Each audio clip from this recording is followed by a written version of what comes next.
Morning, good morning, good morning. Nakanikaroon sa Mount Kibaga. Tawag din ng Kibaga, guys.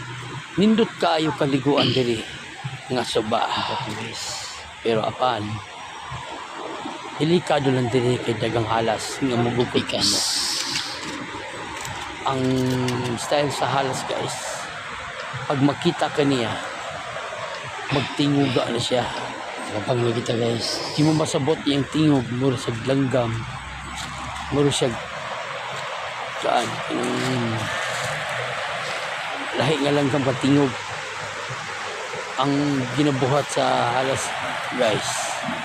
Pag makita ka niya, bukdun ka niya, kasi pag mo ani mo din dipita, pag dalagin mo punal, ayaw na kumpiyansa. Mugupot ka sila, girl. Lami kayo pag-higong dito. Pero di na nakikipon sa aning lugar. Kaya isod na kasi mawad ang kinaboy tungod lang aning mga mga. Mori ng halas, guys, na mo bukod. Ang ubang halas, mahadlok sa tao. Tagal sila. Pero kining halas ang ginaminsyo na mo bukod. Pag makitang kanila, guys, kukdun kanila. Munong klaseng halas na mulupad sa ayaw na kumpiyansa pag maligo ito.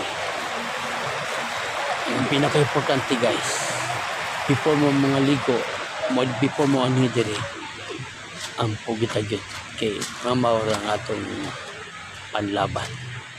Pero mag-ampo man ta, pero dala ta pag-amping para masipti atong kinabuhi. Ang atong kinabuhi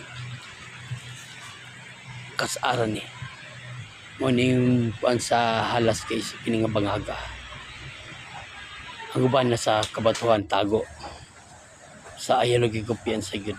Pagtalala mo bunal o inidipita, guys, kini didipita kini dia pelukluk ang mga halas, magkitan madunggan yung kisi-kisi ng mga sagbot mo na, guys.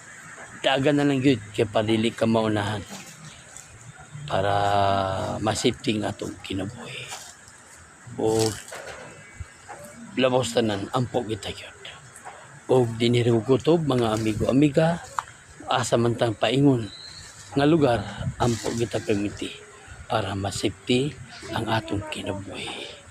Dinargo to o maayong kontak kanintayan o like and share lang po.